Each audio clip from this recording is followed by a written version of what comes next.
The brand still smokes where it touched her forehead.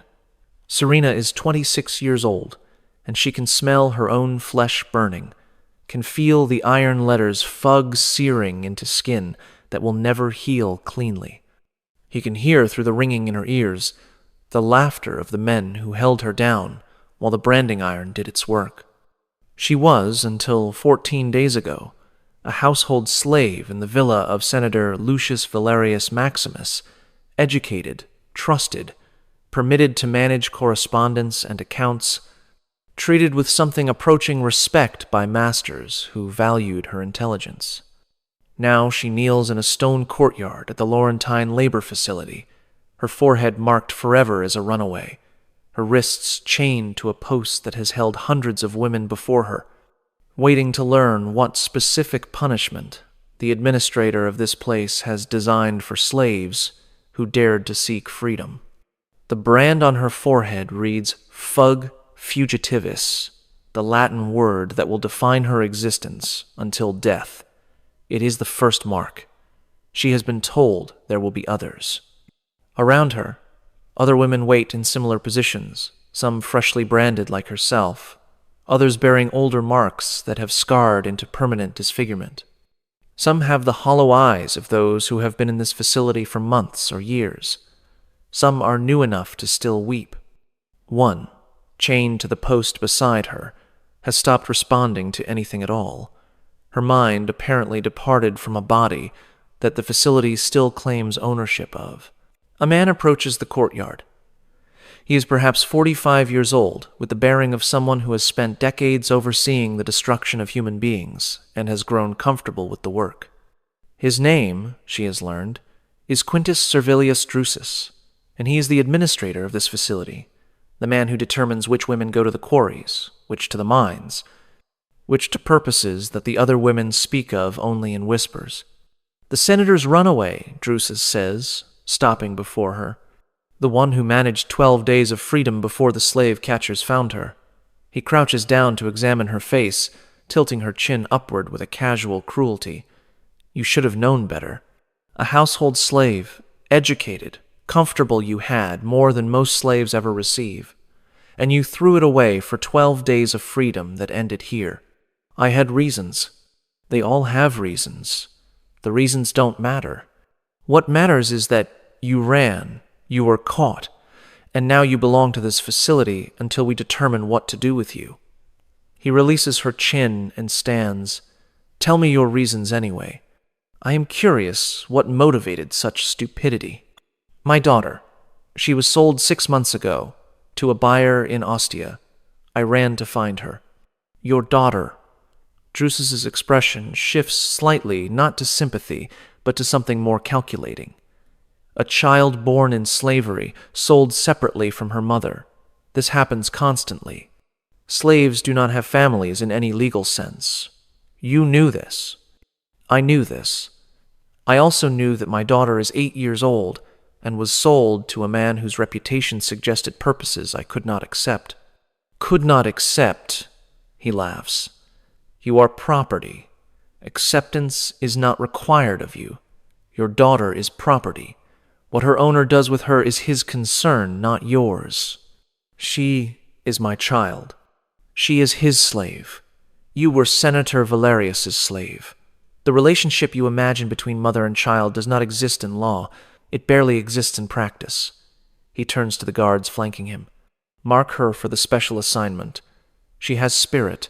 That will make her useful for the purposes I have in mind. The guards move forward. Serena feels hands gripping her arms, feels the chains being released from the post, feels herself being lifted and dragged toward a doorway that leads into the facility's interior. What purposes? She asks, forcing her voice to remain steady. What special assignment? Drusus smiles. It is the smile of someone who enjoys delivering bad news. You will learn soon enough. The women who are assigned to it generally last 3 to 4 weeks. The strong ones sometimes manage 6. You look strong. Perhaps you will set a record. She is dragged through the doorway. The last thing she sees before the darkness swallows her is Drusus walking toward the next branded woman in the courtyard, preparing to deliver another judgment. What you are about to learn has been systematically excluded from the histories that document Roman slavery as an economic institution. The historians who wrote about Roman slavery focused on legal frameworks, the property status of slaves, the rights of owners, the mechanisms by which slaves might earn or purchase freedom. They documented the philosophical debates about whether slavery was natural or conventional, the economic calculations that made slave labor profitable, the administrative systems that tracked millions of enslaved people across the empire. But they did not document what happened to slaves who ran. Running was the ultimate crime a slave could commit.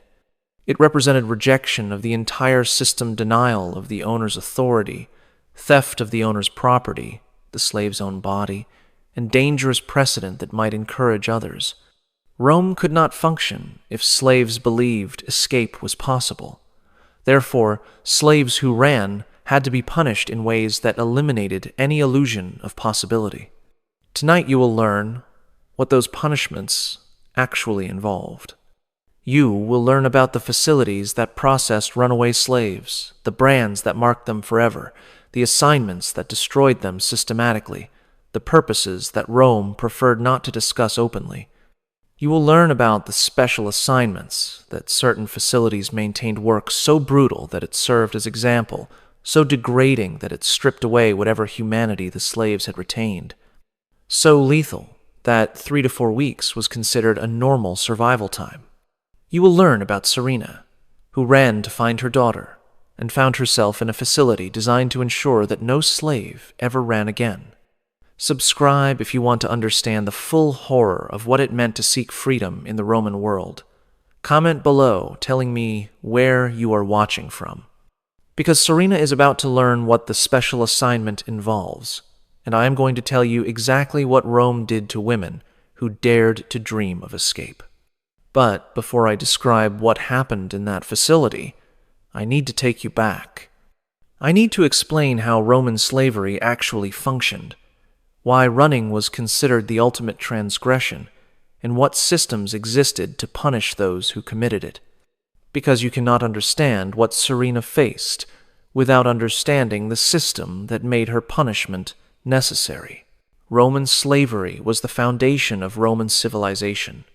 By the 1st century AD, slaves constituted perhaps 1/3 of Italy's population, millions of human beings, whose labor made possible every aspect of Roman life. Slaves worked the farms that fed the cities. Slaves staffed the households that maintained elite comfort. Slaves operated the mines that produced the metals that funded the empire. Slaves built the roads, cleaned the streets, served in the shops, crewed the ships. There was no aspect of Roman existence that did not depend on slave labor. The system's stability depended on slaves accepting their status as permanent and inescapable. This acceptance was maintained through a combination of incentives and terror. The incentives included the possibility of manumission, the legal process by which slaves could be freed, either purchased by the slave or granted by the owner. Many slaves did eventually gain freedom, and this possibility gave others hope that good behavior might eventually be rewarded. But the terror was equally important. Slaves who did not accept their status, who resisted, who ran these slaves, had to be destroyed so visibly and so completely that others would never consider following their example. The punishment for running was designed not primarily to hurt the individual runaway, but to send a message to every slave who witnessed or heard about it. The first punishment was the brand. Fug, burned into the forehead, marked a runaway permanently. The letters could not be hidden, could not be removed, would identify the slave as a runner for the rest of their life. Even if a branded slave somehow escaped again, the brand meant they could never pass as free. They would be recognized, captured, returned, and punished more severely for the second offense. After branding came assignment. Runaway slaves were not simply returned to their original owners. They were sent to facilities that specialized in processing runaways, places where the punishment could be administered systematically, where examples could be made, where the terror could be maximized. These facilities varied in their specific functions. Some processed slaves for sale to the mines, where life expectancy was measured in months. Some trained slaves for gladiatorial schools, where they would serve as practice targets for fighters who needed live opponents. Some maintained labor camps, where the work was designed to be fatal, where slaves were literally worked to death as punishment for seeking freedom.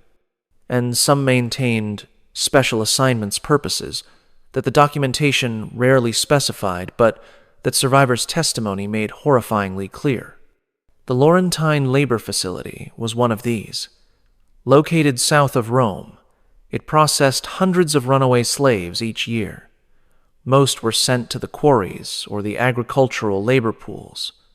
But some, the ones who had demonstrated particular spirit, who had run for reasons that suggested they might run again, who needed to serve as particularly vivid examples, these were assigned to purposes that the facility's administrators had refined over decades of practice. This was the system that now held Serena.